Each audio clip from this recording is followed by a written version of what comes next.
பேரன்புமிக்க என் பெற்றோர்களே, என்னிலும் இளைய என் தம்பி தங்கைகளே, நாளைய என் தமிழ் சமூகத்தை எழுச்சியும் புரட்சியுமாக வலிமையான வளமையான தமிழ் சமூகமாக மாற்றி படைக்க இருக்கிற இளைய தலைமுறை புரட்சியாளர்களே, உங்களுக்கு உங்கள் அண்ணன் வாயிலிருந்து பேசுகிற வார்த்தை அடுத்தவன் கேட்கிறவன் செவி வரைக்குத்தான் சென்று சேரும். இதயத்திலிருந்து எடுத்து பேசுகிற வார்த்தை தான் செவிகளை கடந்து சிந்தனையை தொட்டு செயலாக்கம் பெறும் என்கிறார் அண்ணல் காந்தியடிகள். இன்சொல்தான் இரும்பு கதவையும் திறக்கும் என்கிறார்கள்.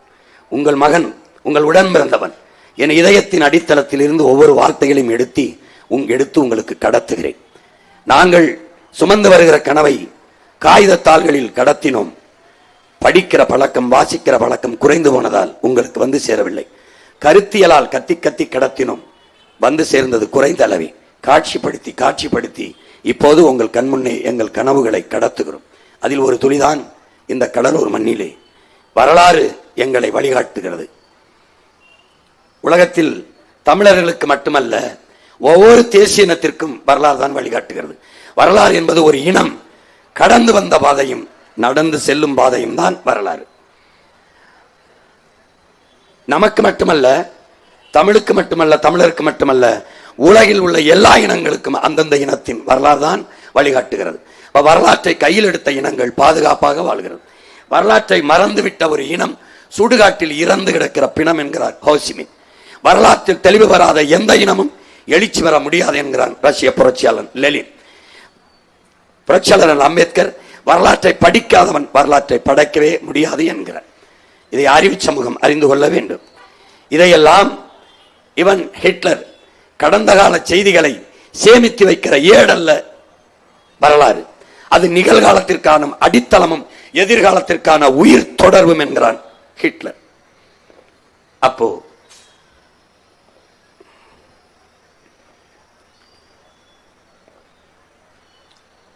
இங்கே கடந்த காலம் தெரியாதவனுக்கு நிகழ்காலம் இல்லை.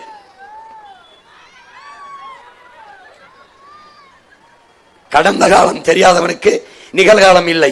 நிகழ்காலம் இல்லாதவனுக்கு எதிர்காலமே இல்லை. ஒருவன் கடந்த காலத்தை குனிந்து பார்ப்பது, கடந்த காலத்தை கவி பேரரசு வைரமுத்து அவர்கள் சொன்னது, ஒருவன் கடந்த காலத்தை குனிந்து பார்ப்பது என்பது நிகழ்காலத்தில் நிமிர்ந்து நிற்கத்தான். எங்கள் தலைவன் இதையெல்லாம் பார்த்தறிந்த படித்தறிந்த நம் தலைவன் வரலாற்றை படி, வரலாற்றை படை, நீ வரலாறாகவே வாழ் என்கிறார்.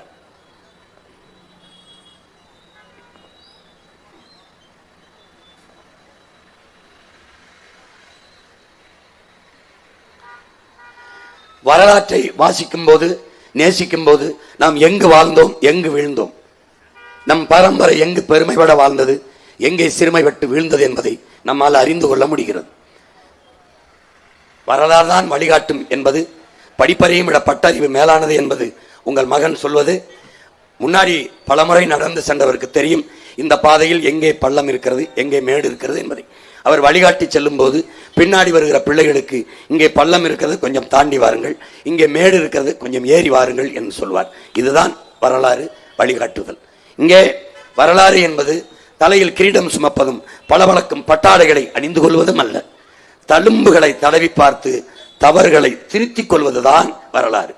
எங்கள் முன்னோர்கள் செய்த தவறுகள் என்ன, நாங்கள் செய்யக்கூடாதது எது, அதுதான் வரலாறு. அதுதான் வரலாறு தரும் படிப்பினை.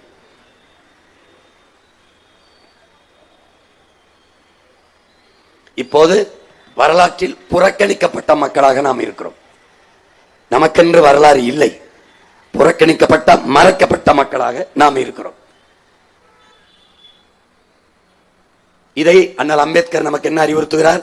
வரலாற்றில் புறக்கணிக்கப்பட்ட இனத்தின் மக்கள் ஒரு நாள் தங்களுக்கான வரலாற்றை தாங்களே எழுதுவார்கள் என்கிறார். அப்படி புறக்கணிக்கப்பட்ட, நிராகரிக்கப்பட்ட தமிழ் பேரினத்தின் பிள்ளைகள் எங்களுக்கான வரலாற்றை, எங்கள் இனத்தின் வரலாற்றை மீண்டும் எழுதுவதற்காக கிளர்ந்து எழுகிறோம் என்பதை என் அன்பு சொந்தங்கள் புரிந்து கொள்ள வேண்டும்.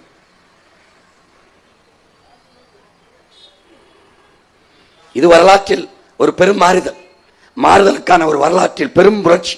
இதுவரை சாதிக்காக கூடிய தமிழன், சார்ந்த மதத்திற்காக கூடிய தமிழன், இருக்கிற கட்சிக்காக கூடிய தமிழன், வணங்குகிற சாமிக்காக கூடிய தமிழன் தமிழர் இன வரலாற்றில் முதன்முறையாக தாங்கள் பிறந்த பெருமைமிக்க தமிழர் என்கிற இனத்திற்காக கூடியது திருச்சியிலே நடந்தது. 7 லட்சம் மக்கள் தாங்கள் பிறந்த தமிழர் என்கிற இனத்திற்காக கூடினார். இதுதான் வரலாற்றில் மாறுதல், இதுதான் வரலாற்றை திருப்பி எழுதுவது. எங்களுக்கு இலக்கிய சான்றுதான் உண்டு, வரலாற்று சான்றுகள் இல்லை. ஏன்? வரலாற்றை படைப்பவனுக்கு வரலாற்றை எழுத நேரம் இருக்காது. அதை எழுதாமல் எமது முன்னோர்கள் விட்டுவிட்டார்கள். இங்கே எங்களது பெரும்பாட்டன் கரிகால் பெருவளச் சோழன் எங்களை ஆண்டான் என்பதற்கு சான்று அவன் கட்டி வைத்த கல்லணை. அவனுக்கு பின்னவன் அருண்மொழி சோழனும் அவன் மகன் அரசேந்திரனும் எங்களை ஆண்டார்கள் என்பதற்கு சான்று இன்றும் தஞ்சையில் இருக்கிற பெருவுடையார் கோயில்தான் சான்று. எங்கள் முன்னவர்கள் பாண்டிய நெடுஞ்செழியன் மதுரையை தலைநகராக கொண்டு ஆண்டான் என்பதற்கு சான்று எங்களுக்கு இருக்கிற இலக்கியம். எங்கள் முன்னவர் இளங்கோடியில் பாடி தந்த சிலப்பதிகாரம் தான். கண்ணகி என்கிற ஒரு சாதாரண மகள், ஒரு எளிய மகள் மன்னனவையில் கால் சிலம்பை உடைத்து நீதியை நிலைநாட்டினாள் என்ற அந்த காப்பியத்தில் இருந்துதான் எங்கள் பாட்டன் எங்களை ஆண்டான் என்ற வரலாற்றை அறிந்து கொள்கிறோம். பகுதியுடைய ஆற்றுடன் வன்மலை அடுக்கத்து அருண்மொழி சோழனும் அரசேந்திரன் ஆண்டார்கள் என்பது பெருவுடையார் கோயில் தான் சான்று, வரலாறு இல்லை. இருப்பதெல்லாம் கதைகள், புராணங்களும் புனைவு கதைகளும் இதிகாசங்களும் புதினங்களும். வரலாறு பொய் பேசாது. இலக்கியங்களும் காப்பியங்களும் கவிதைகளும் கட்டுரைகளும் புராணங்களும் பொய் பேசும். இலக்கியம் என்பது சுவைபட சொல்லுதல், நயம்பட உரைத்தல். அதனால் அது பொய் பேசும். வரலாறு பொய் பேசக்கூடாது, பொய் பேசாது.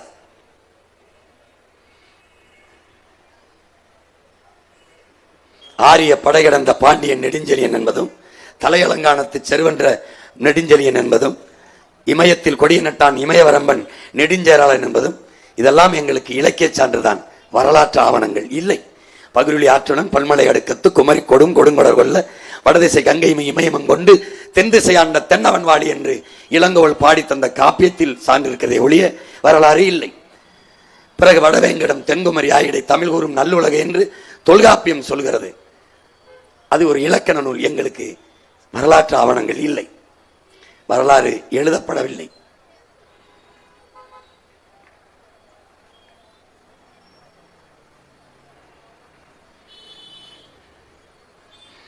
எங்களுக்கு இருக்கிற ஒரு இனப்பெருமை, நாங்கள் உலகில் பல்வேறு நாடுகளை வென்று ஆட்சி செய்தோம். ஆனால் எந்த இன மக்களையும் அடிமைப்படுத்தி ஆளவில்லை. ஏன்? நாங்கள் அறம் சார்ந்து வாழ்ந்த மறவர்கள். நாங்கள் மனிதநேயவாதிகள் அல்ல, உயிர்மை நேயர்கள். எல்லோரும் மனிதநேயம் பேசும்போது உயிர்மை நேயம் பேசினோம். வாடிய பயிருக்கு உயிர் இருக்குது என்று வாடி நின்றான் எங்கள் வள்ளலார் பெருமகன். காக்கை குருவி எங்கள் சாதி என்றான் எங்கள் பாட்டன் பாரதி. பிறப்பு ஒக்கும் எல்லா உயிருக்கும் என்றான் எங்கள் மறையோன் வள்ளுவ பெருமகனார். பகுத்துண்டு பல் உயிர்கள் ஓம்புக என்றான் எங்கள் வள்ளுவன். மயிலுக்கு குளிரில் நடுங்குகிறது என்று போர்வை போத்தினான் என் பாட்டன் பேகன். முல்லைக்கு தேரை நிறுத்திவிட்டு சென்றான் என் பாட்டன் பாரி. அப்படி உயிர்மை நேயவாதிகள் நாங்கள். எந்த இனத்தையும் அடிமைப்படுத்தி ஆண்டதாக எங்கும் செய்தி இல்லை. அறத்தின் வழி நின்று வாழ்ந்த மறவர் கூட்டம் தமிழர்கள் நாங்கள். கடாரம் வென்று கங்கை வென்று எல்லாவற்றையும் வென்று கடைசியாக இன்றைக்கு காவிரியில் கொஞ்சம் தண்ணி கொள்ள முடியாமல் தவித்துக் கொண்டிருப்பதுதான் பெருந்துயரம்.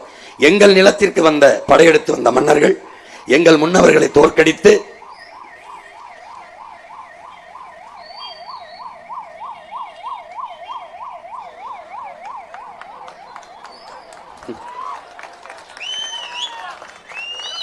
பணம் போறல பணம் போகுது.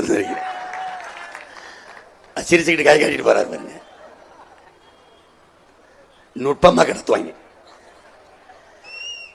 நம்மீது படையெடுத்து வந்த பிறமொழி மன்னர்கள், பிற நாட்டவர்கள் நம் மன்னர்களை தோற்கடித்து நம் முன்னோர்கள் எல்லாம் வென்ற இடங்களில் கொடியேற்றினார்கள், நம்மை குடியேற்றவில்லை. ஆனால் பிற நாட்டவர்கள் இங்கே வந்து நம்மை வென்று வீழ்த்தி அவர்கள் கொடியேற்றியதோடு நம் மக்களை குடியேற்றி விட்டார்கள். இது நம் முன்னவர்கள் செய்த பேரன்பின் பிழை, பெருந்தம்பின் பிழையால உலகம் முழுமைக்கும் இருந்த தமிழ் சமூகம் காலடியில் குறுகி நிற்கிறது. ஒளியோடு போடும்.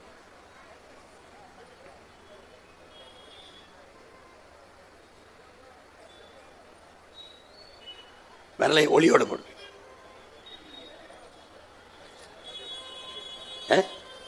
இல்லையா?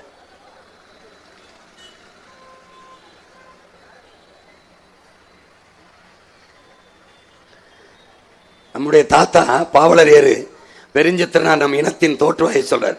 முன்னந்தோன்றிய நிலத்தில் முகிழ்த்தவர், மூத்த தமிழ்மொழி குணர்வில் மூத்தவர், தென்னன் பாண்டியன் குமரி குடிமையர், திசையலாம் பரந்துலகை அளந்தவர், இன்னரும் நாவலம் இன்னரும் இயலிசை நாடகம் யாத்தவர், எந்திசை வாய்மையால் ஆண்டவர், இந்திய நாவலம் தேயத்து இறைமையர், என்ன வியப்படா இவர்கள் தமிழர்கள். வான்முகில் மலையிடை வாழ்க்கை தொடங்கியவர், வளர்ந்தரு குறிஞ்சியில் காதலை உணர்ந்தவர், தேனுமில் முல்லை மருதம் நெய்தலை தீர ஆய்ந்த நல் இல்லறம் வகுத்தவர், காந்தரு பொருளையும் கடலையும் கடந்தவர், கடலின் பரப்பையும் கடந்தையில் சென்றவர், ஏன் தம்பி தெரியுமா இவர்கள் தமிழர்கள் என்கிறார். இப்படிப்பட்ட பரம்பரை கடைசியாக முடிக்கும் போது ஆயினும் என்ன இன்று இவர்கள் அடிமைகள் என்கிறார். இவ்வளவு பெருமைப்பட வாழ்ந்த ஒரு இனம் அடிமைப்பட்டு நிற்பது எவ்வளவு கொடுமையானது என்பதை அறிவு சமூகம் ஆய்ந்தறிந்து தெரிய வேண்டும்.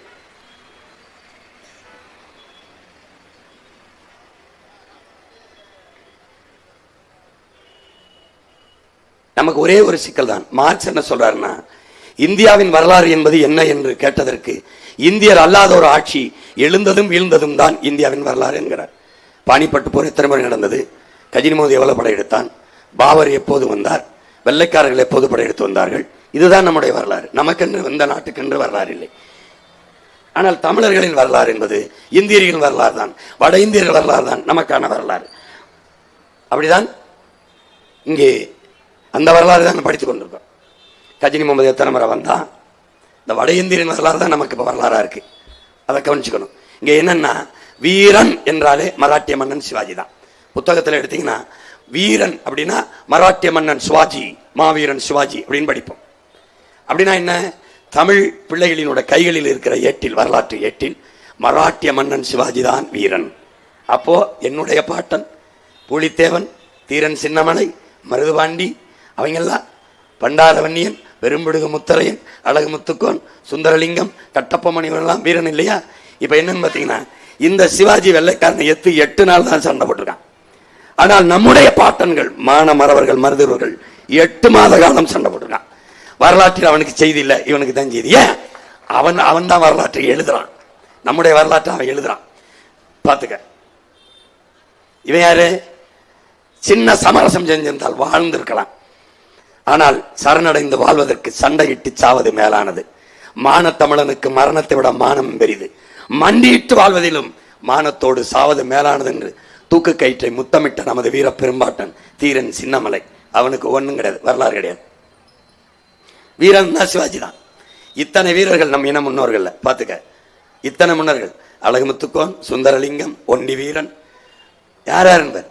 தீரன் சின்னமலை, பூலித்தேவன், மருதுபாண்டியர், பண்டாரவன்னியன், எல்லா நமது முன்னோர்களும் வரலாற்றில் இருந்து மறைக்கப்பட்டார்கள். ஒற்றை அடையாளம் தான் நமக்கு. வீரன் என்றாலே அவர்தான். வீர பெண் என்றால் பாரு, வீரப்பெண் அப்படின்னா யாரு படிப்ப? யார படிப்ப? முழுக்க முழுக்க மறைச்சு வரலாற்றில் இல்லாதனால எனக்கு ஒரு நிமிர்வு இல்லை. நான் யாருன்னு தெரிஞ்சா நிமிர்ந்துருவேன். பூலித்தேவன் பேரனா, தீரன் சின்னமலை பேரனா, பண்டார வன்னியனின் வாரிசா அப்படின்னா நிமிர்வேன். அது இல்லை. அதனாலதான் இந்த கருணாநிதி காலில், குடும்ப காலில் விழுந்து 4-3 சீட்டுக்கு நின்றுட்டு, இது யாருன்னு தெரியுதா? நம்முடைய வீர பெரும்பாட்டி வேலுநாச்சியார். இவ யாருன்னு தெரியுதா? இந்திய துணைக்கண்டத்தில் பல்வேறு மன்னர்கள் இருந்தார்கள், ஆண் மக்கள். இவள் ஒருத்திதான் பெண்மகள். போரிட்ட எல்லா மன்னர்களும் மாண்டார்கள், தோற்றார்கள். ஒரே ஒருத்தி தான் போரிட்டு வெள்ளையனை வீழ்த்தி இழந்த நிலத்தை திருப்பி மீட்டவள் நம்முடைய பாட்டி வீர பெரும்பாட்டி வேலுநாச்சியார் மட்டும்தான். தமிழ் பேரின மக்கள் கொண்டாட வேண்டிய குலதெய்வம். அப்படிப்பட்ட ஒரு வீர மகளை பெற்ற இனம் உன் இனம். இவள் பிறந்து இறந்து 85 ஆண்டுகள் கழித்து மணிக்கர்ணைங்கிற இந்த கர்ணிகாங்கிற இந்த பெண் பிறக்கிறார். இளம் வயதிலே சான்சி மன்னனுக்கு திருமணம் செஞ்சு கொடுத்ததுனால இவ என்ன பண்றா? லக்ஷ்மி பாய், பாய் என்று அழைக்கப்படுறார். லக்ஷ்மி பாய் என்று அழைக்கப்படுறார். அங்க போய் அந்த கணவன் இறந்தவன அந்த ராணி பொறுப்பை ஏற்கிறனால, சான்சியுடைய நாட்டு பொறுப்பை ஏற்கிறனால சான்சி ராணி என்று அழைக்கப்படுறார். இவன் நம்ம பாட்டி பிறந்து இருந்து 85 வருஷம் கழிச்சு பிறக்கிறா. ஆனால் நீ உன் பாட்டி வேலுநாச்சியாரை படிக்கும் போது தென்னாட்டின் சான்சி ராணின்னு படிப்ப. இங்க பாடல்களே நீ பாத்தீங்கன்னா சான்சி ராணியிடம் வீரம் வாங்குவோம் அப்படிதான் இருக்கும். நீ இந்த பாடல பார்த்தீங்கன்னா வீரத்தில கட்ட பொம்மை சூரத்தில உம தோற தீரத்தில நீ ரோசத்தில நீ ஒரு தேசிங்கு ராஜா. எவனுமே ஓ மண்ணில் ரோசம் இல்லை, வீரம் இல்லை, மானம் இல்லை, ஒன்றும் இல்லை. எல்லாம் இப்படி மறைச்சு பாடி எழுதி பாரு. வீர பெண் என்றாலே உனக்கு இந்த ஜான்சி ராணி தான். அப்ப வரலாற்றில் உன்னுடைய பாட்டி மறைக்கப்பட்டான். நீ படிச்சாலே இந்த நான் படிக்கும்போது தென்னாட்டின் ஜான்சி ராணின்னு தான் பாட்டியை படித்தேன். ஆனா இப்ப உன் மகன் வந்தவன என்ன வடநாட்டின் வேலுநாச்சார்னு ஜான்சி ராணியை எழுது. செக்கு இழுக்கிற இந்த மாடு திணறுது பார்த்தியா, இந்த மாடு இழுக்க திணறுகிற செக்க இந்த மண்ணின் விடுதலைக்கு நம்ம பாட்டை வாவுசி இழுத்தான். இந்த செக்கு இவன் இழுத்த செக்கு கோவை சிறையில் இருக்கு. இவன் இருந்த சிறைக்கு பக்கத்தில் அவன் பேரை நான் கோவையில் இருந்தேன். செக்கிழுத்த செம்மல் வாவு சிதம்பரம் இருந்த சிறை என்பது சிறைக்கு பக்கத்தில் 50 நாள் அந்த சிறையில் இருந்த பேரண்ணா. அந்த செக்கு இன்னும் இருக்கு. அந்த செக்கை போய் தொட்டு பார்த்தேன். இந்த செக்கை தானே நம்ம பாட்டை இழுத்தான்னு. அவனுக்கு ஒரு இடம் இல்லை, ஒரு மதிப்பும் இல்லை, ஒன்றும் இல்லை. எல்லா சொத்தையும் இந்த நாட்டு விடுதலைக்காக வித்து கடைசியா வறுமையில வாடி மண்ணெண்ண வித்து வாழ்ந்து மாண்டு போன மகத்தான மகன் நம்முடைய பாட்டன் கப்பலோட்டிய பெருந்தமிழன் வாவு சிதம்பரனார். அவன் எங்கேயாவது வரலாற்றில் இருக்கானா? ஆனா வரலாறு என்றால் இங்க உனக்கு இவன் இல்ல, வல்லபாய் பட்டேல். வல்லபாய் பட்டேல்ல நம்ம பாட்டனுடைய ஒரு தூசி வர மாட்டார் வல்லபாய் பட்டேல். அவருக்கு குஜராத்தில் 3000 கோடிக்கு சிலை. 3000 கோடிக்கு சிலை. எப்படி இருக்கு பாரு, எப்படி இருக்கு பாரு. இந்தியாவின் அடையாளம் என்றாலே உனக்கு அண்ணல் காந்தியும் அண்ணல் அம்பேத்கரும் தான். இந்த நாட்டை விட்டு நீ வெளியில சென்று விட்டினால் காந்தி அம்பேத்கர் 2 பேரும் தான் தெரியும். வல்லபாய் பட்டேல் யாருன்னே தெரியாது. ஆனால் அவருக்கு 3000 கோடியில் குஜராத்தில் சிலை. காரணம் என்ன? RSS இயக்கம் தடை செய்ய வைத்திருந்ததை தடையை நீக்கினார். இன்னொரு காரணம், நாட்டை ஆள்பவர்கள் குஜராத்திகள், இவர் குஜராத்தி என்பதாலேயே, அவர்கள் ஆள் என்பதாலேயே 3000 கோடிக்கு இந்த சிலையை நதிக்கரையில் வைத்திருக்கிறார்கள். ஆனால் உன் பாட்டனின் தியாகம் எங்கே? அவனுடைய அர்ப்பணிப்பு எங்கே? அவனுடைய வரலாறு எங்கே என்பார். நம் முன்னவர்கள் செய்த வீர தியாகங்களை, உயிர் ஈகங்களை மறைத்தார்கள். அதனால் நாம் என்ன பண்ணோம்? நாம் யார் என்பதை மறந்து போனோம். வரலாறு நமக்கு இருக்கிறது, நம் வரலாற்றை தேடுகிறோம். வரலாறு இல்லாத திராவிடர்கள் நம் வரலாற்றை திருடுகிறார்கள். எப்படி? எல்லாமே எல்லாமே இந்த கீழடி நம்முடைய வரலாற்று சுவடு. இதை திராவிடர்கள் திராவிட நாகரிகம் என்பார்கள், இந்தியர்கள் இந்திய நாகரிகம் என்பார்கள். ஆனால் ஒருவன் கூட அது தமிழ் நாகரிகம் என்று சொல்ல மாட்டான். 2600 ஆண்டுக்கு முன்னாடி ஏது இந்தியா? இந்த நிலப்பரப்பு எப்போது ஒன்றாக்கப்பட்டது? அது வெள்ளைக்காரன் வந்து ஒன்றாக்கினான். திராவிடம் என்றது எப்போது வந்தது? 2600 ஆண்டுக்கு முன்னாடி. ஏது திராவிடம்? 1800 தான் கன்னடம் வருகிறது, 1600 தான் தெலுங்கு வருகிறது, 15ஆம் நூற்றாண்டில் தான் மலையாளம் வருகிறது. இவர்கள் சொல்வதை பார்த்தா கூட இது திராவிட மொழி, திராவிட மொழி குடும்பம், தமிழிலிருந்து வந்த மொழிகள் என்று வைத்தால் கூட 2600 ஆண்டுக்கு முன்னாடி இது தமிழன் நாகரிகம் என்று சொல்ல ஒரு நாக்கு வரவில்லை என்றால் எப்படி மறக்கிறான் என்று பார். இங்கே தோண்டி எடுக்கப்பட்ட பொருட்கள் எங்கே? அவசர அவசரமாக பெங்களூருக்கு கடத்தினார்கள். ஏன்? உனக்கு பெருமை வந்து விடக்கூடாது என்று. இந்த கீழடியில 2600 ஆண்டுக்கு முன்னாடி இரும்பை உருக்குகிற மண்ணிலே உழை வைத்திருக்கிறான். அவ்வளவு நுட்பங்களை கட்டி நாகரிகம் அடைந்த வாழ்க்கையை 2600 ஆண்டுக்கு முன்பு என் உடன் பிறந்தவனை கழிவறை கட்டி நம் முன்னவன் வாழ்ந்திருக்கிறான். இருக்குது. நீ ஒன்னு கேட்கிறேன், இந்த 2 ஏக்கர்ல தான் ஒரு இனக்குழு வாழ்ந்திருக்குமா? ஏன் இந்த 2 ஏக்கர் தோண்டிட்டு மூடிட்டான் திராவிடன்? ஒரு 200-300 ஏக்கர் ஏன் தோண்டல? தோண்டி இருந்தால் தமிழுடைய பெருமை வெளியில் வரும், தமிழனுக்கு இன எழுச்சி வரும். பெருமை வந்தால் நிமிருவான், இன பெருமை கொள்வான், இனப்பற்று கொள்வான், சாதி மத பற்று அற்று விழுகும், தமிழ் இனப்பற்று மேலோங்கும், தமிழன் மேலே எழுவான், எழுச்சி கொள்வான். தமிழன் அல்லாதவன் வாழ்வதும் ஆள்வதும் கடினம். அதனாலதான் மறைக்கிறான், திட்டமிட்டு மறைக்கிறான். உன் மொழிய திராவிட மொழிம்பா, உன் நாகரிகத்தை திராவிட நாகரிகம்பா. இப்ப தஞ்சை பெருவுடையார்களை திராவிட கட்டிடக்கலைம்பா. எது ஒன்றுமே ஒன்னதில்லை. பொங்கலை தமிழர் திருநாள்னு சொல்ல மாட்டான், திராவிட திருநாளும்பா. ஏன்? அவன்கிட்ட வரலாறு இல்ல, திருடுவான். நான் என் வரலாறு தேடுறேன், இருக்கு தேடுறேன், அவன்கிட்ட இல்ல, திருடுறான். அதான் நீ புரிஞ்சுக்கணும்.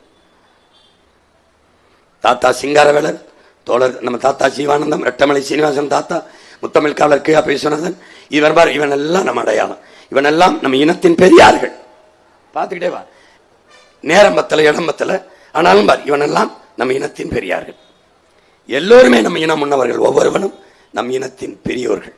செயற்கரிய செய்வார் பெரியார், சிறியார் செயற்கையர் செய்யாதவார். பெரியாரை பேணாத ஒளியில் பெரியாரால் பேரா இடும்பை வரும் பெருகிடும் என்று வள்ளுவர் பெறாம படித்தான். இந்த எல்லா அடையாளத்தையும் ஈவேரா என்ற ஒற்றை அடையாளத்துக்குள் முடிட்டான். இப்ப உங்க பிள்ளை என்ன கேட்கிறோம், இவர் ஒருத்தரான் பெரியார் என்பவன் அங்கிட்டு போ, என் இனத்தின் முன்னோர்கள் எல்லாரும் பெரியார் என்பவன் என்னோட நில்லு. பெரியார் தான் படிக்க வச்சார், அங்கிட்டு போ. இல்ல எங்க தாத்தன் காமராஜர் தான் படிக்க வச்சார், இங்கிட்டு வா, இங்கிட்டு வா. குடிக்க வச்சவன் திராவிட, படிக்க வச்சவங்க எங்கள் முன்னோர்கள், இங்கிட்டு வா, இங்க பாரு, இங்க பாரு, கொஞ்சம் பின்னாடி வா, கொஞ்சம் பின்னாடி வா, கொஞ்சம் முன்னாடி வா, கொஞ்சம் முன்னாடி. இது என்னது? பாலம் சிடி நாயுடு நூலகம், ஐயா கருணாநிதி நூலகம். எந்த நூலகம் திறந்தாலும் அவர் தான். ஏன் நமது முன்னவர்கள் யாருக்கும், முத்தமிழ் காவலருக்கும், தனித்தமிழ் அடிகளார் மறைமலை அடிகளுக்கும், இல்ல திரு தமிழ் தண்டல் திருவிக்காவுக்கும் இந்த நூலகத்தில் பேர் வச்சாகாதா? இந்த நூலகம் எத்தனை கோடின்னு நினைக்கிற? 300 கோடி. படிக்கிற பிள்ளைக்கு பள்ளிக்கூடம் எப்படி இருக்கு? இதுல உட்கார்ந்து எத்தனை ஆயிரம் பேர் படிக்கலாம்னு நினைக்கிற? உள்ள போய் ஒரு நாள் இந்த நூலகத்துல பாரு, 4 பேர் ஒரு பொண்ணை கூட்டிட்டு போய் உட்காந்து பேசிருப்பான். எவனாவது புத்தகத்தை எடுத்து படிக்கிறான் நண்பர், பாரு போய் பாரு, போய் பாரு. பிள்ளைய படிக்கிற இதுல 4 கோடிக்கு கட்டினாலே 400 பேர் 500 பேர் உட்கார்ந்து படிக்கிற ஒரு நூலகத்தை கட்டிடலாம். எதுக்குது? பிள்ளைகள் படிக்க பள்ளிக்கூடத்தை கட்டித்தாரா? நீ எதுக்கு இவ்வளவு படவிடமா கட்டின? எது கட்டின? எது கட்டின? எது கட்டின? படிக்கிற பள்ளிக்கூடம் குட்டி வச்சவரா சுடுகாடா இருக்கு. சமாதி எதுக்கு 200 கோடி கட்டுறிய? எது கட்டுற? எது கட்டுற? எது கட்டுற? இதுல எதுக்குது? இதுல எத்தனை பேர் உட்கார்ந்து படிப்பான்? படிக்கிற பிள்ளைகளின் கல்லூரி பள்ளிக்கூடம் எப்படி இருக்கு? இது எப்படி இருக்கு பாரு. போய் இன்னும் பாரு, இன்னும் பாரு, இங்க பாரு. இது பூரா நம்ம முன்னோர்கள். இவர்கள் தமிழின பெரியார். இது அப்படியே நிறுத்து. இது எதுன்னு தெரியுதா? கீழே இருக்கிறது, கீழே இருக்கிறது யாரோட தெரியுதா? பிரமதயத்தில் நம்ம பாட்ட அரசேந்திரனுடைய நினைவிடம். மேல குட்டியாச்ச ஒரு கிழிஞ்ச ஓலக்குழு, இந்த தட்டி கீழே ஒருத்தன் ஜாந்தி கிடக்கிறான். யார் தெரியுமா? அரசனுக்கு அரசன் அருண்மொழி சோழன். நம்ம பாட்டை ராஜராஜன் உலகத்தை பூரா வென்று வந்தானே, அவன் எங்க பாரு இங்க கிடக்கிறான். இவனை பாரு. அது யாரு தெரியுமா? எங்க பாட்டி எங்க அப்பத்தா வேலுநாச்சியாரோடது. இவங்க யார் தெரியுதாடா? இந்த சமாதி யாருன்னு தெரியுதா? இவன் நினைவிடத்தை பாத்தியா? எப்படி எப்படி? இப்ப என்ன பண்ணணும்? இதை இது மாதிரி ஆக்கணும், இதை இது மாதிரி ஆக்கணும். புரியுதா? ஏண்டா நம்ம ஆத்தாளப்பு ஒரு வீடை கட்டிட்டா ஆக்கிரமிச்சிட்டான் இடி இடின்னு நீதிமன்றம் சொல்லிச்சு, நீ இடிக்கிறானே, நீதிமன்றம் சொல்லி தான் கட்டியிருக்கோங்கிறான். இப்போ ஏரி ஆக்கிரமிப்பு, கம்மா ஆக்கிரமிப்பு, குளம் ஆக்கிரமிப்புன்னு இடிச்சிட்டா. சரி, இது கடற்கரை ஆக்கிரமிப்பா இல்லையா? இதை இடிக்கணுமா இல்லையா? இடிக்கணும் இடிக்கணும் இடிக்கணும் இடிக்கணும். பாத்துக்க. இப்பவாவது உனக்கு கோபம் டே பாரா அப்படின்னு வந்தா நீ விழிப்புணர்வு பெற்றுட்ட, எழுச்சி விட்டுட்ட, தன்மானம் வந்துருச்சு, இனமானம் வந்துருச்சு, சூடு சொன்ன வந்துருச்சு. ஒரு காலத்திலையும் சூரியனையோ ரெட்டையிலையோ தொட மாட்டேன்.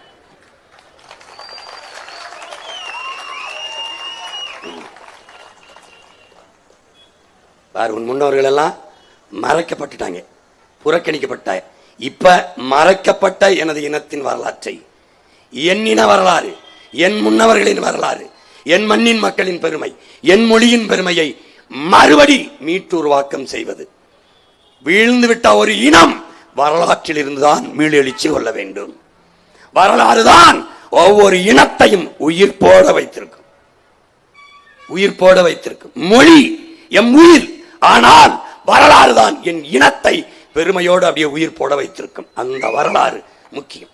அதனால்தான் உங்கள் பிள்ளைகள் வரலாற்றை படைக்கிறதுக்கு துடிச்சிட்டு.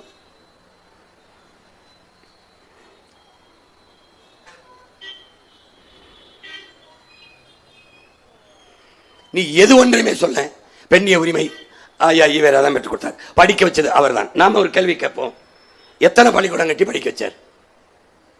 அவர் பிறந்த ஈரோட்டில் லட்சமண ஐயர்னு 650 ஏக்கர் ஏழைகள் கொடுத்துட்டு 100 ஏக்கர் இன்னைக்கு அங்கே கோவிச்செட்டிப்பாளையத்தில் இருக்கிற பேருந்து நிலையம் அவர் கொடுத்தது. பள்ளிக்கூடத்தை கட்டி பழங்குடி மக்களுக்கும் தாழ்த்தப்பட்ட மக்களுக்கும் படிக்க வாய்ப்பு ஏற்படுத்தி கொடுத்தது அவர். இவர் படிக்க வைத்தார் என்றால் அவருக்கு அருகில் இருந்த பேரறிஞர் அண்ணா, நாவலர் நெடுஞ்செழியன், நம்முடைய ஐயா பேராசிரியர் அன்பழகன், இவர்களை படிக்க வைத்தது யார்? இவர் பக்கத்திலே உட்கார்ந்து 2 MA முதுகலையில் 2 பட்டங்களை பெற்று அறிஞர்களாக இவர்கள் அருகிலே அமர்ந்திருந்தவரை படிக்க வைத்தது யார்? நம்முடைய தாத்தன் அண்ணாமலை செட்டியார் என்பதை இதே சிதம்பரத்தில் பல்கலைக்கழகத்தை திறந்து படிக்க வைத்தன் என்பதை என்ன தமிழ் சொந்தங்கள் மறந்து விடக்கூடாது. பெண்களுக்கு தான் உரிமை. டேய், தமிழ் சமூகத்துல 90 விழுக்காடு பெண்கள் தாண்டா குலதெய்வம். எனக்கு என் குலதெய்வம் வீரமாகாளி. பாடிய அத்தனை காப்பியங்களும் பெண்களை நாயகியா வச்சு, மணிமேகலை, சிலப்பதிகாரம் எல்லாம் காப்பிய நாய்களாக பெண்களை வச்சு பாடினோம். தமிழ் பாவலர்கள் புலவர்களிலே 100க்கு மேற்பட்டவர்கள் பெண்பார் புலவர்கள். அவை தொடங்கி வெண்ணி கொயத்தியார், இப்படி பல பேர், ஒக்கூர் மாசாத்தியார் என்று பல பேர் பெண்பார் புலவர்கள். யார் இவங்க பெண்ணிய உரிமை பெற்றுக் கொடுத்து எங்க அடமானம் வச்சிருந்த? வச்சதே இவங்க தான். ஐயோ கப்பல். இவங்க 2 பேர் தான் இந்தியாவின் அடையாளம். இந்தியா விட்டு நீ எங்க பண்ணினாலும் இவங்க பேரை தான் சொல்லும். வல்லபாய் பட்டான்னா ஹூஆர்னு கேட்பான். யாரு ஹூஇசின்னு கேட்பான். யாருன்னு தெரியாது அவனுக்கு. ஆனா அது பாரு, இது என்ன பண்ண போற மகன்? இது பெங்களூர் கெம்பே கவுடா. இது பெங்களூர்ல இருக்க விண்ணூர்தி நிலையம் ஏர்போர்ட் வாசல் யார் நிற்கிறார்? அந்த நாட்டு அந்த கன்னட மன்னர் அவர் நிற்கிறார். மராட்டிய மகாராஷ்டிரா விண்ணூர்தி நிலையம் யார் கட்டியிருக்கா? அதானி. நீ எவனும் கட்டதை பத்தி எனக்கு பிரச்சனை இல்லை. வாசல் யார் நிற்கிறா பாரு? சிவாஜி. விளங்குதுன்னு நினைக்கிறேன். இப்ப நான் என்ன செய்ய போறேன் பாரு. போ.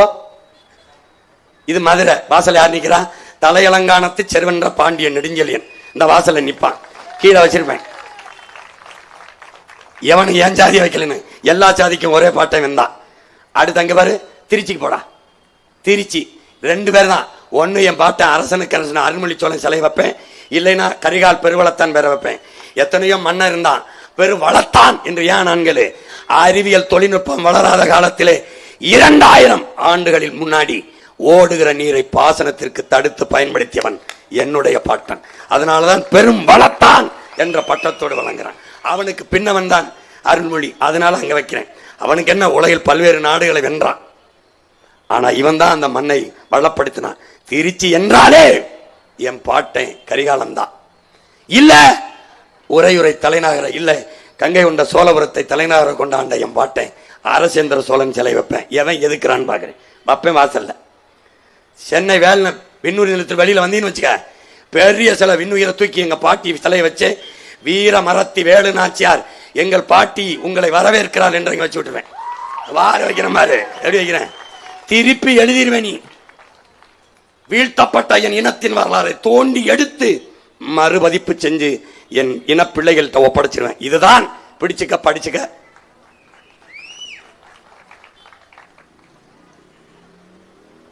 நாங்கள் பழம்பெருமை வரலாற்றை பேசுவது பழம்பெருமை பேசுவல்ல, படிப்பினை. நாங்கள் எங்கள் இன வரலாற்றை பேசுவது பீத்திக்கொள்ள அல்ல, எங்களை நாங்களே தேற்றிக்கொள்ள என்று நம்முடைய ஐயா காப்பாரவானன் சொல்றார். வரலாறு பேசுறான், ரொம்ப பழம்பெருமையே பேசுவான். அது பீற்றிக்கொள்ள அல்ல, தேற்றிக்கொள்ள. பழம்பெருமை பேசுவது படிப்பினை. தமிழர்கள் தெற்காசிய முழுமைக்கும் பரவி வாழ்ந்தவர்கள். தெற்காசிய முழுமைக்கும் பரவி வாழ்ந்தவர்கள். நான் சொல்லல, ஹார்வர்ட் பல்கலைக்கழக பேராசிரியர் பெருமக்கள் இந்த ரிச்சர்டு மார்டின், டோனி ஜோசப் 2 பேரும் தங்கள் ஆய்வு கட்டுரையிலே எழுதி நிறுவியிருக்கிறார்கள். மற்ற இனங்கள் எல்லாம் வந்து குடியேறியவர்கள் என்கிறார்கள். தெற்காசிய முழுமைக்கும் பரவி இருந்தவன் இங்க இருக்க இடம் இல்லை, கட்டிக்கிற மானத மரத்துக்கு கட்டிக்க துணிமணி இல்லை, அரிசி பருப்புக்கு அல்லாடிட்டு இருக்கேன். குறுகிட்டேன், காரடியில குறுகிட்டேன்.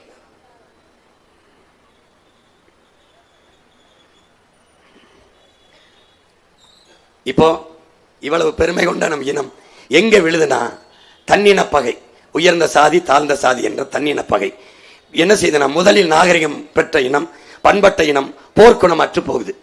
போர்க்குணம் அற்று போகுது. 13 தலைமுறைக்கு ஒரு முறை மரபணு மாறிடுது. அந்த மரபணுவை புதுப்பிக்கிற ஒரே ஒரு மருந்து தான் இருக்கு, அதுதான் வரலாறு. அது இல்லை.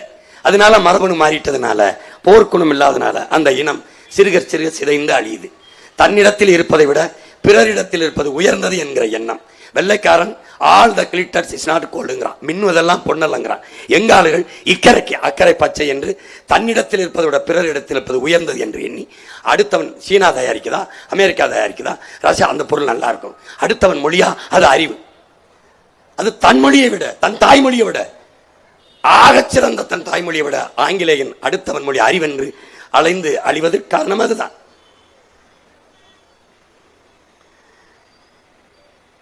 எல்லாவற்றையும் கடந்து அவர் சொல்வது அளவு கடந்த திரைக்கவர்ச்சி. காப்பாரவானன் சொல்வது போர்க்குணமின்மை, தன்னின பகை, தன்னிடத்தில் இருப்பதை விட பிறரிடத்தில் இருப்பது உயர்ந்தது என்கிற இழி சிந்தனை, அதற்கு மேலாக திரைக்கவர்ச்சி. மற்ற இனங்களுக்கு இல்லாத ஒரு பெரிய மோகம் இந்த இனத்திற்கு. எந்த மாநிலத்தில் சினிமா இல்ல, திரைக்காட்சி இல்ல? மேற்கு வங்கத்தில், கேரளாவில், கர்நாடகாவில். எந்த நாட்டில் அரிதாரத்தை அளித்த உடனே அதிகாரத்தை கொடுங்கள், ஒப்பனையை கலைத்த உடனே அரியணையை தாருங்கள்? எந்த நாட்டில் இப்படி கேட்க முடியும்? எந்த நாட்டில்? நீங்கள் நடித்தால் நோட்டை கொடுப்போம் வாழ, நடிக்கிறதை நிறுத்தினால் நாட்டை கொடுப்போம் ஆள என்று எந்த நாட்டில் நிலை இருக்கிறது என்பதை அறிவு சமூகம் சிந்தித்து பார்க்கணும். பாருங்க, கையறு நிலையில் இந்த இனம் நின்று கொண்டு இருக்கிறது. வேற வழி இல்லை.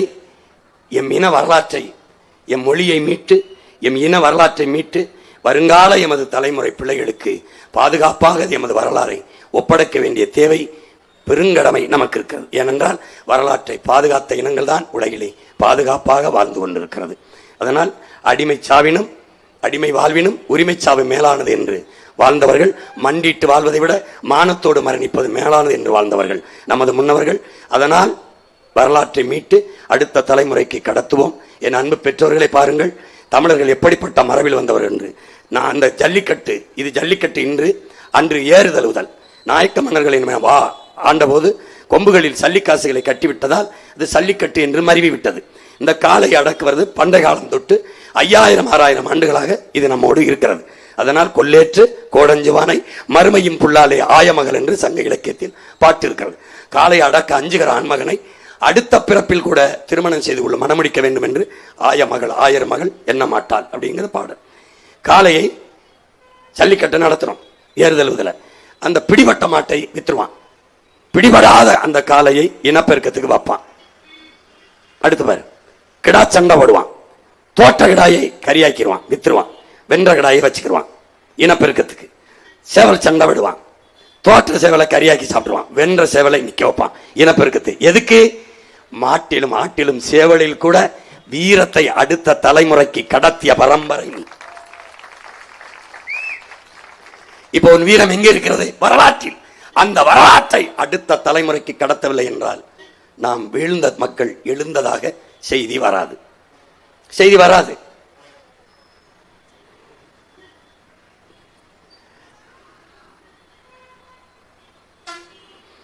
அடுத்த தலைமுறைக்கு நாம் வைத்துவிட்டு போக வேண்டிய பெரும் சொத்தே வரலாறு தான். எனவே அறிவார்ந்த பெருமக்கள், என் அன்பு சொந்தங்கள், நாம் மொழிப்பற்று இனப்பற்று கொள்ளாததால், மொழி பெருமை இனப்பெருமை கொள்ளாததால், சாதிப்பற்று மதப்பற்று கொண்டதால் நாம் மொழிப்பெருமை இனப்பெருமை கொள்ளவில்லை. இனப்பற்று இனப்பெருமை கொள்ளாததால், நாம் தமிழர்கள் என்று எழாததால், நாம் இப்ப தன் தாய் நிலத்திலேயே அரசியல் வலிமை, அதிகார வலிமையற்று அதிகாரத்தை வேறொருவனிடம் கொடுத்துவிட்டு 4-3 சீட்டு 2-3 இடத்திற்கு நின்று மன்றாடுகிற நிலையில் நிற்கிறோம். இந்த நிலையை மாற்ற வேண்டும் என்றால் வரலாற்றில் இருந்து மீளெழுச்சி கொள்ள வேண்டியது பெரிய கடமையாக நமக்கு இருக்கிறது.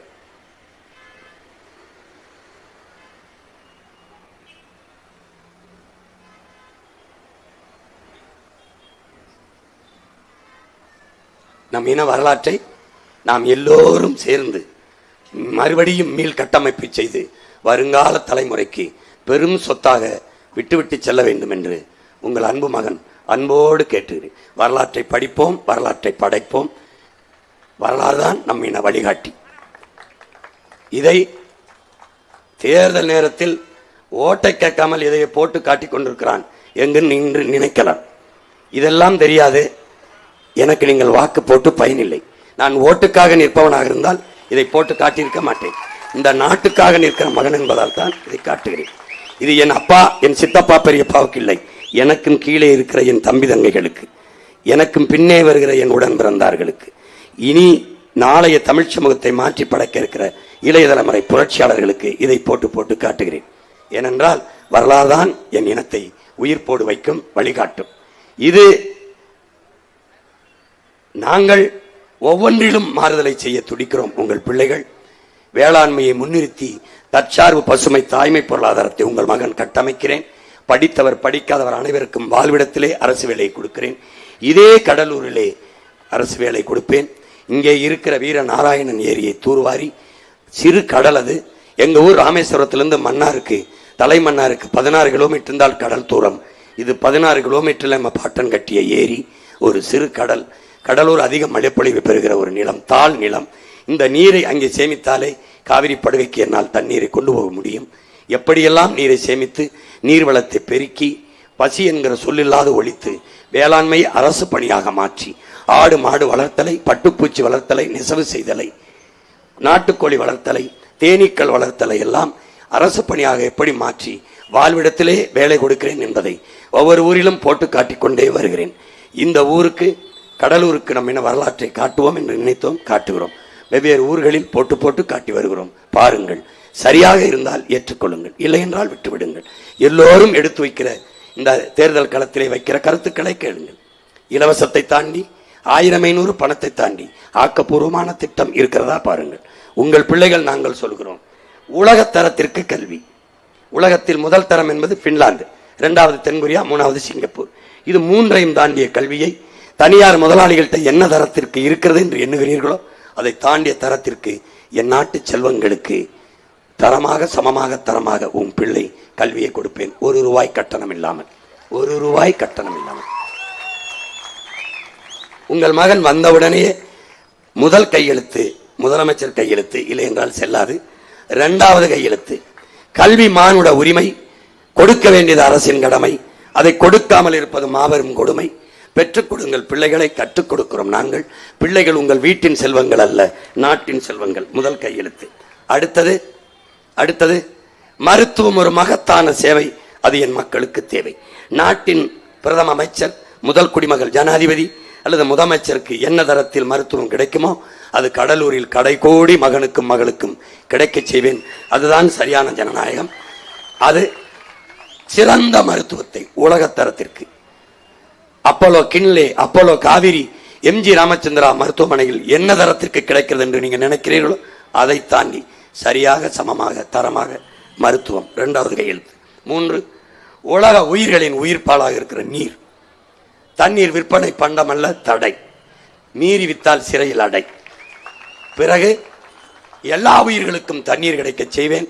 பிறகு என் நாட்டு சொந்தங்களுக்கு, என் மக்களுக்கு தூய குடிநீரை கட்டணமில்லாமல் விநியோகிப்பேன், பகிர்ந்தளிப்பேன். வீட்டு வாசலிலே குழாயை வைத்து ஊத்துவேன். தூய குடிநீரை கொடுப்பேன். நஞ்சில்லாத தண்ணீரை தருவேன். நச்ச ஆலைகளை மூடுவேன்.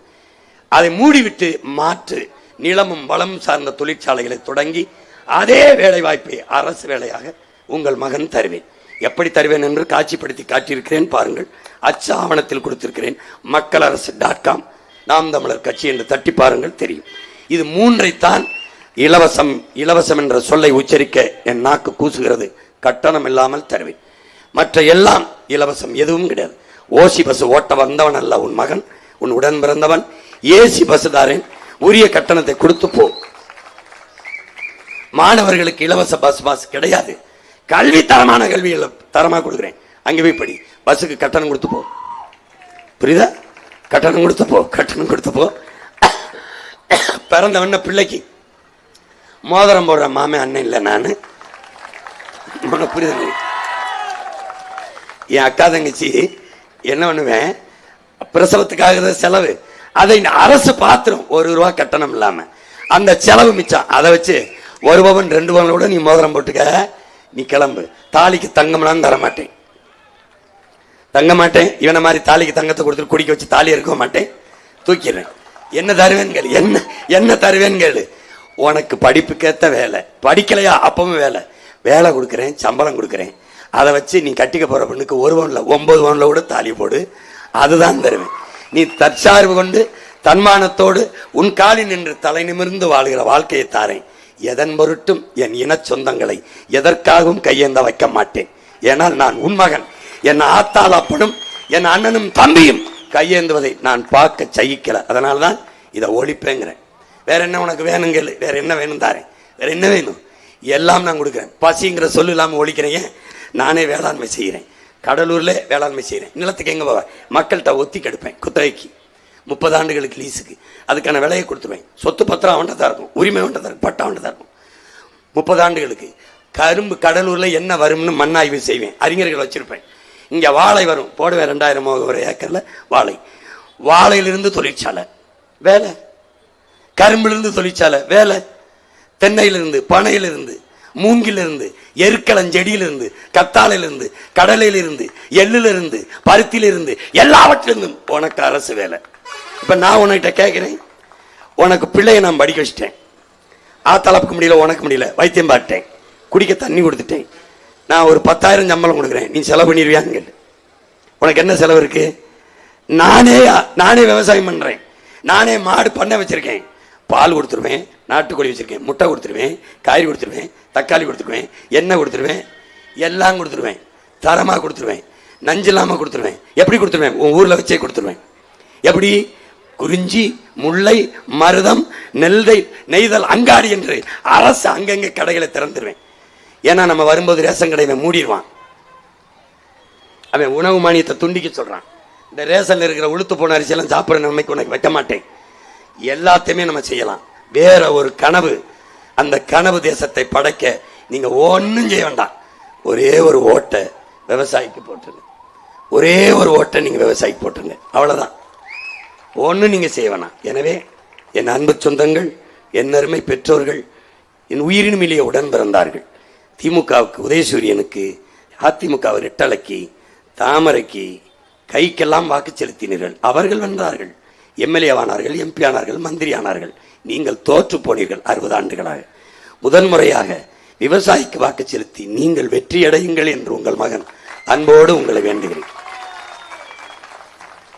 நான் நிறுத்தி இருக்கிறது கட்சி வேட்பாளர்கள் அல்ல, உங்கள் பிள்ளைகள், என் உடன் பிறந்தார்கள். நாம் தமிழ் என்பது ஒரு கட்சியின் பெயர் அல்ல. நாம் தமிழர் என்பது நாம் பிறந்த பெருமைமிக்க இனத்தின் அடையாளம். அடிமைப்பட்டு கிடக்கிற அன்னை தமிழ் சமூகத்தின் விடுதலைக்கு, உரிமை மீட்சிக்கு, பெருமையான பாதுகாப்பான வாழ்விற்கு ஒரு புரட்சிகர அரசியல் படையை கட்டி எழுப்புகிறோம். அதுதான் நாம் தமிழர். அந்த அரசியல் புரட்சி படையில் முன் கள போராளிகளாக நிறுத்தப்பட்டவர்கள் தான் இந்த தேர்தல் களத்திலே நிற்கிற உங்கள் பிள்ளைகள். விவசாயி சின்னம் வேற யாரோ என்று எண்ணாதீர்கள். உங்கள் மகன் சீமான் தான், உங்கள் உடன் பிறந்தால் தான் சின்னமாகவே நிற்கிறேன். அந்த சின்னத்தை என்னை பார்த்துத்தான் மாதிரி வைத்து வரைந்து அனுப்பி அந்த சின்னத்தை பெற்றிருக்கிறார்கள். எண்ணமும் சின்னமும் விவசாயி தான். எனவே விவசாய சின்னத்திற்கு வாக்களிப்போம், வருங்கால தலைமுறைக்கு வாழ்வளிப்போம் என்ற உறுதியை இந்த நேரத்தில் நாம் ஏற்போம். பேச்சை கேட்டுவிட்டு போகிற என் சொந்தங்கள் அப்படியே போகாமல், உடன் படித்தவர்கள், உடன் பிறந்தவர்கள், சந்திக்கிற நண்பர்களுக்கெல்லாம் கடத்துங்கள். மகத்தான மாற்றத்தை செய்ய வரலாறு நமக்கு ஒரு வாய்ப்பை தந்திருக்கிறது. அதை நிறைவேற்றுவோம் என்று